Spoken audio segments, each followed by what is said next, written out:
السلام علیکم۔ شہر کی ایک مصروف سڑک کے کنارے ایک بسیدہ چادر بچھائے ایک نحیف صد فقیر بیٹھا کرتا تھا۔ اس کی داڑھی اونچی ہوئی، آنکھوں میں نیند اور چہرے پر سالوں کی مایوسی کی جھریاں تھیں۔ اس کے کپڑے پرانے اور میلے تھے، سردی ہو یا گرمی، بارش ہو یا دھوپ، وہ ہر روز اسی جگہ بیٹھا رہتا۔ صبح سے شام تک صرف ایک ہی کام کرتا، گزرنے والوں کے سامنے ہاتھ پھیلانا۔ اللہ کے نام پر کچھ دے دو، رب کے لیے دو بابا۔ کبھی کوئی 1 روپیہ دیتا، کبھی ایک سکہ، اکثر تو کوئی رک کر دیکھتا بھی نہیں۔ لوگ اس قریب سے گزر جاتے جیسے وہ ہوا میں تحلیل ہو چکا ہو، لیکن وہ بیٹھا رہتا کیونکہ اسے یقین تھا کہ یہی اس کی تقدیر ہے۔ اس کی زندگی ایک بے رنگ تصویر تھی، نہ کوئی خواب، نہ کوئی امید۔ ایک دن ایک بزرگ وہاں سے گزرے، ان کے چہرے پر نور تھا، چال میں وقار۔ وہ فقیر کے سامنے رکے اور اسے غور سے دیکھا۔ فقیر نے حسب معمول ہاتھ پھیلایا، لیکن بزرگ نے کچھ دینے کے بجائے اس کے قریب بیٹھ کر نرمی سے کہا، بیٹا کب تک یوں ہی بیٹھے رہو گے؟ فقیر چونکا۔ برسوں بعد کسی نے اس سے اس انداز میں بات کی تھی۔ بابا جی کیا کریں، قسمت خراب ہے، کچھ بن نہ سکا، نہ بنے گا۔ بزرگ مسکرائے، اصل خرابی تمہاری قسمت میں نہیں، تمہاری سوچ میں ہے۔ جب تک تم خود کو فقیر سمجھتے رہو گے، دنیا بھی تمہیں فقیر سمجھے گی، لیکن اگر تم اپنی سوچ بدل لو تو تمہاری زندگی بھی بدل سکتی ہے۔ یہ الفاظ عام نہیں تھے، یہ ایسے جملے تھے جو سیدھے دل کے اندر پیوست ہو جائیں۔ بزرگ چلے گئے، لیکن فقیر کے اندر کچھ ہل چکا تھا۔ اس رات فقیر سو نہ سکا۔ وہ پہلی بار سوچنے لگا، کیا واقعی میں صرف قسمت کو کوستا رہا؟ کیا میں کچھ کر نہیں سکتا؟ کیا میرے ہاتھ صرف مانگنے کے لیے ہی بنے ہیں؟ دل سے ایک آواز آئی، نہیں، تم کمزور نہیں، بس بھول گئے ہو کہ اللہ نے تمہیں بھی قابلیت دی ہے۔ وہ رات بہت لمبی تھی۔ پہلی بار اسے اپنی موجودہ زندگی سے نفرت سی محسوس ہوئی۔ صبح کی اذان کے ساتھ اس نے ایک فیصلہ کر لیا، اب ہاتھ پھیلانے کے بجائے محنت کرے گا۔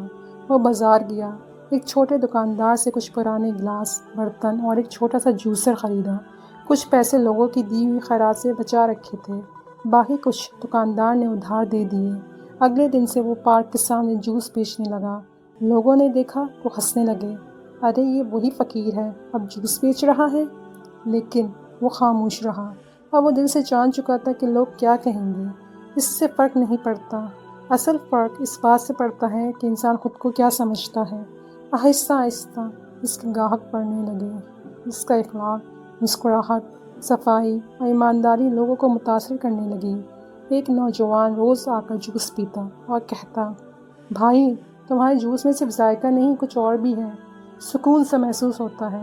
فقیر اب سے جوس نہیں بیچ رہا تھا، وہ لوگوں کو امید بیچ رہا تھا۔ مہینے گزرے، پھر سال۔ فقیر نے نہ صرف قرض اتارا بلکہ روز کچھ نہ کچھ بچت بھی شروع کر دی۔ اس نے پڑھنا لکھنا سیکھا، اپنے جوس اسٹال کو ایک چھوٹی دکان میں تبدیل کیا، پھر ایک چھوٹی سی جوس شاپ کھول لی۔ اس کے نیچے 2 ملازم کام کرتے تھے، اور حیرانی کی بات یہ ہے، ایک وہ نوجوان تھا جو روز اس کے پاس جوس پینے آتا تھا۔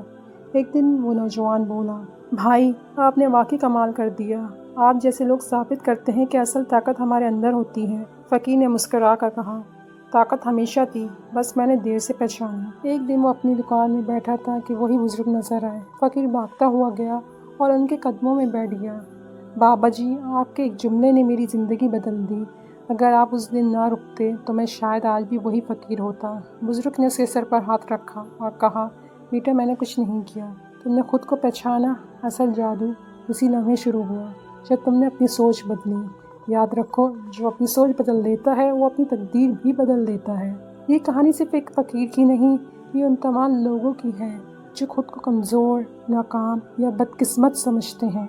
زندگی میں سب کچھ بدل سکتا ہے، حالات، رشتے، مقام، لیکن تبھی جب سوچ بدلے۔